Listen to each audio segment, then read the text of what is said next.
And here we go with the third league sort of roundup and prediction. This is the league that I profess to know the most about. Could get shot down quite badly, really. But let's have a look at the Westmorland League. Now, the league brought in some bowling restrictions in 2019, and they're going to stick around. So we're just looking at the first division, and there used to be no limit on the number of overs you could bowl. So it's 45 over game, over as a side game. You can bowl 23 overs from one end unbroken if you want. They've changed that. And now no bowler can bowl more than 12 overs. So that's made things a little bit interesting, a little bit different. Having said that, up near the top of the league, very difficult for me to see beyond Carnforth and Westgate for winning the title. Carnforth won it the last 3 years. Westgate have won it recently. I would think it's going to be one of those two. Last year the league was split into two divisions of 6, and Carnforth won one and Westgate won the other. And then there was a playoff, and Carnforth won that, and then there was cup final, and Carnforth beat Westgate in that. So it's those two teams. I would say normally you'd have Arnside up there, but they've been getting progressively older, and there doesn't seem to be much of a player churn there. So I'm going to discount them slightly for this year. So they'll be disappointed if that happens. A bit of a wild card danger might be Sedgwick. They've been getting steadily stronger. They've got some good young players. They could be the ones. I like them. They're a very friendly club, and they play the game nicely. And I think they've got some good young players coming through. So they'd be up there, I think, given a fair wind behind them. So that's that. Down at the bottom, I'm looking for relegation. The fight for against relegation is going to be the same candidates, really. It's quite predictable. I'd expect Bear and Trimple and Silverdale to be down there. Bear and Trimple I don't think are just quite strong enough, and Silverdale will be hampered slightly by this 12 over rule. Millthorpe and Wharton are two who you could say might be involved down towards the bottom, but I think they've got enough strength in depth and the character players to help them through. Young James Parkinson at Millthorpe and not so young Graham Crowther at Wharton. They've got a little bit of the X factor about them, and I think both teams have got enough to stave off relegation. So I'd be looking probably for Bear and Trimple to go down. To be fair, they seem to be the yo-yo teams. Now, very interestingly, Sedbergh School have asked and been allowed to put their second 11. Their first 11 plays very high level cricket, and they've asked to put their second 11, which is going to be talented youngsters and maybe the odd master, I think, I'm not quite sure. And they're going to play half a season in Division 1 as an experiment, and all of their games are at home.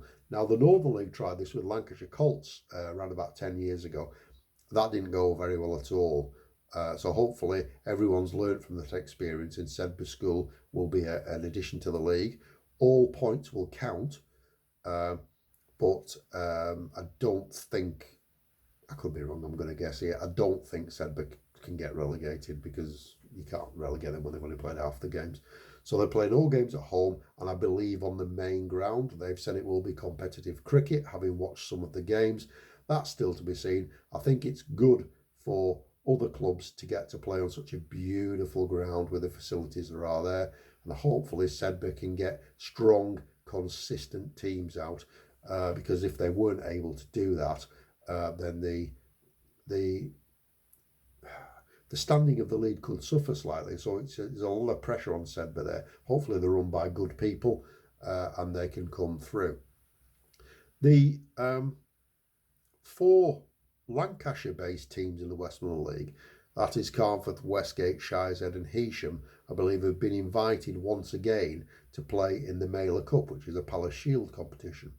So it's almost a mixing of leagues to see who's better, really, just to play on some different grounds against some different players. And I think it's useful because the Westmorland League doesn't have a League Cup competition as it is at the minute, a whole League Cup competition. They have divisional cups in 2020 format, but no actual overall cup, sort of like an FA Cup for the league kind of thing. They don't have that.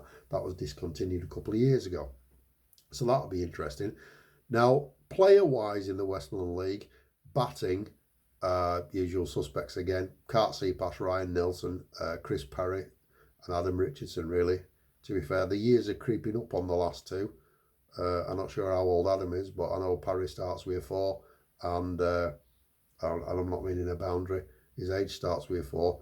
So they're at best, I think they're at the height of their careers, let's say that. But I think them three are going to be the leading run scorers.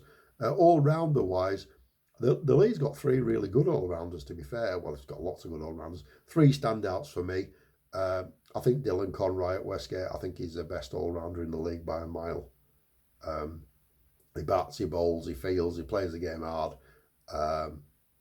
And he's just a hard character, and I like him. I think he's the best all-rounder in the league. Behind him, probably Sam Calverley from Heysham, a bit more of a bowler, but also can give it a whack. And the other all-rounder is probably Dave Jack at Shire's Head. Again, puts all his heart into the game, and fast bowler, gives it a smash. And so those are the all-rounders to look for. Now, bowling-wise, Dave Jack's in there again as one of my 3 bowlers to look out for, but he won't be able to bowl his full quote. He can only bowl 12 now. He used to steaming down the hill, 23 overs unbroken, fast bowling, 23 overs, 5 for 70. Thanks very much. He can win a game with that. Can he win a game with 12 overs? 12 overs, 2 for 30. Doesn't win you a game, does it? So I'm not sure about that. Zach Buchanan, same could apply really, although being a leg spinner, the 12 overs, you can split them up, you can change the ends. You wouldn't probably want to bowl him right through, but he's a wicket taker. He's very accurate. Used to be a slow medium pacer when I first saw him, probably 12, 13 years ago. Self-taught leg spinner, completely self-taught. Very big thinker about the game, very intelligent guy, gets a lot of wickets. Not too sure about his batting and his fielding, if I'm honest. Sorry about that, Zach. I think you'll accept that. But I think standout bowler in the league, and he's going to take the most wickets, I would have thought. And the third one's a bit of a wild card. It's from my club, really. And this is Alex Benson. Now, he is going to be one that's going to profit, I think, from bowlers only being able to bowl 12, because he's going to get more of a chance. So whether he's up there with the top wicket takers will depend, I think, almost completely on whether the captain, Brad Hoyle at Carnforth, chooses to bowl him for his full 12 overs. Because the team's got a lot of bowlers. If he chooses to bowl Alex for his full 12 overs most weeks, I think he'll be right up there with the wicket takers. But for me, the standout wicket-taking bowler there is Zach Buchanan. So I think we're going to go for Carnforth to win it, and Trimple and Bear to be relegated, and then we'll go for Ryan Nelson, Dylan Conroy and Zach Buchanan as the 3 stars of batting, all-rounder and bowling. Thank you very much, guys.